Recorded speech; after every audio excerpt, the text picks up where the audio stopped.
اور جب تاریخ لکھی جائے گی تو صرف یہ امپورٹڈ حکومت ہماری ذمہ دار نہیں ہوگی، بلکہ ہمارا میڈیا بھی ہمارا ذمہ دار ہوگا کہ کیوں ہماری آواز نہیں بنے یار، کیوں انتظار کیا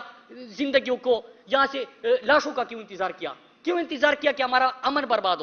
ہوتا کیا سر؟ اگست کا مہینہ آتا ہے، اگست کے مہینے میں انٹیریئر منسٹر یہ بیان دے رہا تھا کہ مذاق ہے، ڈیفنس منسٹر وہاں پہ جھکتے مار رہا تھا، فورن منسٹر تو مارکو پولو بن کے پوری دنیا کے چکر لگا رہا تھا، حالانکہ افغانستان میں اس کا کام تھا، وہ پوچھ لیتا، وہ جواب دے رہتا، پارلیمنٹ کا کام تھا، لیکن اس وقت خاموشی۔ ہوتا کیا ہے سر کہ پبلک موبلائز ہوتی ہے، ملاکن ڈویژن میں لاکھوں کی تعداد میں سوات، خوازقیلا، کبل، منگورا، بریکوٹ، بنیر، درلوور، در اپر، وہاں پہ ہزاروں لاکھوں کی تعداد میں لوگ نکل آتے ہیں، اور ایک ہی مطالبہ ہوتا ہے، ایک مطالبہ یہ ہوتا ہے کہ ہمیں کسی کی جنگ میں ایندھن نہ بناؤ، ہم نے جو سوال پوچھے ہمیں اس کا جواب دو، ہم نے عرصے بعد امن دیکھا، ہمارے امن کو تباہ ہونے سے بچاؤ، خدا کے لیے ہمارے لوگوں کو بچاؤ، ہمارے امن کو بچاؤ۔ لیکن جب یہ لوگ موبلائز ہو گئے تو وہاں سے حالات ٹھیک ہو گئے اور وہاں سے واپسی ہو گئی، تو لوگوں کا ایک اور سوال آ گیا سامنے کہ یہ آئے کیسے تھے اور یہ پھر گئے کیسے؟ فینسنگ ہو چکی ہے نا بارڈر پہ، تو سوال تو بنتا ہے نا کہ آئے کس راستے سے، گئے کس راستے سے؟ اس سوال کے جواب میں کیا ہوتا ہے؟ میرے اوپر بغاوت کے پرچے ہو جاتے ہیں، اس سے سوال کرتا ہوں تو اس کے حلیے میں دھمکی مل جاتی ہے، اس سے سوال کرتا ہوں تو اس کے حلیے میں بندہ سامنے آ جاتا ہے، تو بندہ کیا کرے؟ کیا غلط کیا تھا؟ کیا سوال پوچھا تھا؟ اپنے لوگوں کا امن مانگا تھا، زندگیاں بچانے کا سوال اٹھایا تھا، تو پہلے تو یہ فیز میں ہوا، پھر اس کے بعد سپتمبر کے مہینے میں ایک دفعہ پھر یہ لوگ آ جاتے ہیں،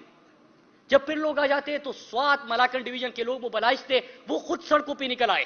لاکھوں کی تعداد میں لوگ نکل آئے، اور دنیا نے اس کو اپریشیٹ کیا کہ پہلی مرتبہ تاریخ میں، دہشت گردی کی تاریخ میں پہلی دفعہ اتنی ماس موبلائزیشن سے لوگ سڑکوں پہ نکل آئے کہ انہوں نے خود امن کا پیغام دیا اور دہشت گردی کا خاتمہ کر دیا بغیر ایک قطرہ خون بہائے۔ لیکن یہ چیز شروع ہو جاتی ہے بنو اور لکی مروت والے سائڈ پہ،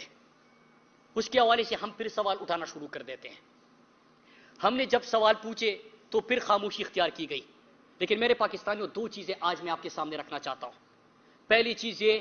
کہ ہم نے اس وقت آپ کو کہا تھا جب یہ پہلی دفعہ یہ چیز ہمارے سامنے آئی کہ ابھی خاموشی اختیار ہو رہی ہے، لیکن آہستہ آہستہ کر کے پھر بلیم گیم شروع ہوگا، پھر کہا جائے گا کہ آپ کے پاس حکومت تھی، آپ نے کیا کیا ہے، پھر یہ اس کے اوپر الزام، وہ اس کے اوپر الزام، پھر میڈیا بھی روزانہ اس کے اوپر ٹاک شو کرے گا۔ لیکن اس سے ذرا افسوسناک چیز کیا ہوئی؟ وہ تو ہوا ہی، لیکن جیسی پشاور میں بم بلاسٹ ہوتا ہے میرے پاکستانیوں، آپ ان علاقوں کے لوگوں کو کیا پیغام دے رہے ہو کہ ان کا خون ابھی خشک نہیں ہوا؟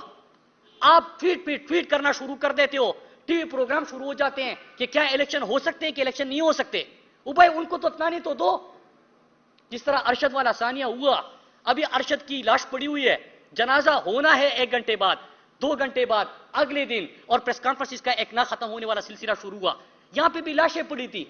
زخمی تھے، جو ہاتھ پاؤں کٹ چکے ہیں لوگوں کے، لیکن ان لوگوں کی بات نہیں ہو رہی، بات ٹویٹ یہ ہو رہے ہیں، ٹاک شوز یہ ہو رہے ہیں کہ کیا ان حالات میں الیکشن ہو سکتے کہ نہیں ہو سکتے؟ تو بھائی یہ حالات پیدا کیوں ہوئے؟ بتایا تھا نا کہ یہ ہونے جا رہا ہے، خاموش کیوں تھے؟ سوالوں کے جواب کیوں نہیں دیے؟ جواب دینے کے بجائے ایف آئی آر کیوں کیے؟ دھمکیاں کیوں دی؟ اور جب ثانیہ ہوا تو لوگوں کے زخموں پہ نمک پاشی کیوں کرتے ہو؟ مرہم رکھو ان لوگوں کے زخموں پہ، وہ نہیں ہوتا۔ لیکن پھر کیا ہوتا ہے سر؟ یہ ٹاک شو شروع ہو گئے، اور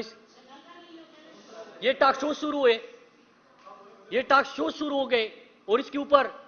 گفتگو شروع ہو گئی۔ تو میرے پاکستانیوں 2-3 چیزیں آج میں آپ کے سامنے رکھنا چاہتا ہوں۔ پہلی چیز یہ کہ میں اپنے پشاور ریجن کے اور ساؤتھ کے پی کے لوگوں کو کہنا چاہتا ہوں کہ جس طرح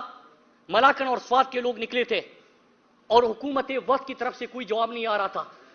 ان کی طرف سے مکمل خاموشی تھی، وہ آپ کے سوالوں کے جواب نہیں دے رہے تھے، اس سے شک و شبہات نے جنم لیا، تو ہوتا کیا کہ لوگ خود نکل آئے۔ آپ بھی پشاور ریجن کے لوگ اور ساؤتھ کے پی کے لوگ، میں آپ سے اپیل کرتا ہوں کہ اپنے لیے خود نکلو، آپ کے لیے کوئی نہیں نکلے گا۔ اس کا ایک ہی طریقہ ہے کہ آپ جمعے کے نماز کے بعد سے سڑکوں پہ نکلنا شروع کر دیں اور ایک چیز مانگے، واضح پیغام دے، ان سب کو بتا دے کہ بھائی آپ نے سیاست کرنی ہے کرو، اس میں پولیٹیکل پارٹی سے بالاتر ہو کے، نظریوں سے بالاتر ہو کے، پسند ناپسند سے بالاتر ہو کے سیاست کرنی ہے، اور بعد میں کریں گے۔ امن ہوگا تو سیاست ہوگی نا، لیکن وہاں پہ امن تو تھا، امن کو برباد کیا جا رہا ہے۔ تو میرے پاکستانوں ایک چیز کرے، اور میں اسلام آباد، کوئٹہ، بلوچستان، سندھ، اپنے لاہور، ان تمام شہروں سے کہنا چاہتا ہوں کہ آگ لگے گی پشاور میں تو اس کی تپش آپ بھی محسوس کرو گے، جنازہ اٹھے گا سوات بیر ملاکڑ میں تو اس کی تپش اور اس کا درد آپ بھی محسوس کرو گے۔ 80,000 جانوں کا ہم نے دہشت گردی کی جنگ میں نذرانہ پیش کیا تھا، ہمارے پاکستانی شہید ہوئے تھے، 7,000 ہمارے سیکیورٹی فورسز کی جوان شہید ہوئے تھے، تب کہیں جا کے ہم نے امن حاصل کیا تھا۔ ان 80,000 میں کوئی صرف میرے گھر کا نہیں تھا، اس میں آپ کے گھر کے بھی لوگ تھے، ہر شہر کے تھے، پاکستان کے ہر حصے کا تھے۔ یہ پاکستان کے امن کی بات ہو رہی ہے، اس میں خطرناک چیز یہ ہو رہی ہے کہ الزامات لگا کے اس کو تقسیم پیدا کر کے پاکستان کے لیے نقصان دہ ثابت ہو رہا ہے۔ خدا کے لیے پاکستان کے امن کے لیے کھڑے ہو جائے اور اس امپورٹڈ حکومت سے وہی سوال کرے جو ہم 8 مہینے سے پوچھ رہے ہیں کہ کیوں آپ کرتے ہیں، کیوں جواب نہیں دیتے، کیسے یہ حالات خراب ہو گئے، کیسے ہمارا امن برباد ہوا۔ آپ ڈیٹا نکالے نا، ریجیم چین آپریشن کے بعد، ابھی پیپس کی رپورٹ میں دیکھ رہا تھا، ریجیم چین آپریشن کے بعد کتنے بلاسٹ ہوئے، کتنے اٹیکس ہوئے، کتنے اغوا برائے تاوان کے کیسز آئے۔ اس سے پہلے آپ نے سوات میں صرف سیاحت سنی تھی، آپ نے ملاکڑ میں ٹورزم کا فروغ سنا تھا، انفراسٹرکچر کی ترقی سنی تھی، اسکول کالج یونیورسٹیز آباد ہو رہے ہیں یہ سنا تھا، لیکن اب ہم واپس اس طرف چلے گئے۔ پشاور ریجن کے لوگوں کو، ساؤتھ کے پی کے لوگوں کو خصوصاً، کیونکہ وہاں پہ حالات خرابی کی طرف امپورٹڈ حکومت کی خاموشی کی وجہ سے جا رہے ہیں، تو جب جا رہے ہیں تو آپ اپنے لیے خود نکلے اور ایک پیغام دیں کہ تمام پولیٹیکل پارٹی سے بالاتر ہو کے، کیونکہ اگر اللہ نہ کرے ہم بے گھر ہوئے نا، تو جب ہم کیمپوں میں جا رہے تھے 2000 اس میں ہم سب کیمپوں میں جا رہے تھے، کیمپوں میں زندگی گزار رہے تھے، جب گھر پہ ماٹر گولے لگتے تھے نا تو ماٹر گولا یہ نہیں دیکھتا تھا کہ یہ پی ٹی آئی والے کا گھر ہے کہ نون لیگ کا گھر ہے کہ اے این پی کا گھر ہے، وہ ماٹر گولا تمام لوگوں کے گھروں پہ گرتا تھا۔ جب سکول بند ہو گئے بچوں کے، تو اگر میرا بچہ بھی سکول جانے سے محروم ہوا تو آپ کا بچہ بھی سکول جانے سے محروم ہوا تھا۔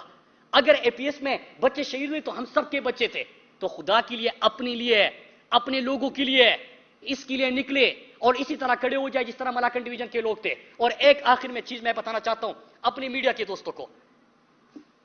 میں آپ کے سامنے نہیں کیونکہ آپ تو ہمارے رپورٹرز ہیں، اور یہ جو وہاں پہ اسٹوڈیو میں بیٹھ کے اوپر سے پالیسی آتی ہے، میں ان کو مخاطب کر کے کہتا ہوں کہ یار جب ہم آپ کو بتا رہے ہیں تو آگ روکنے کے لیے مدد کیوں نہیں کرتے، کیوں لاشیں گرنے کا انتظار ہوتا ہے؟ کل باعث ہو رہی ہے کہ پارلیمنٹ میں سب مل کے بات کرتے ہیں، تو کیا جب یہ سوال پوچھے جا رہے تھے تو پارلیمنٹ نہیں تھا؟ کیا یہ امپورٹڈ حکومت نہیں تھی؟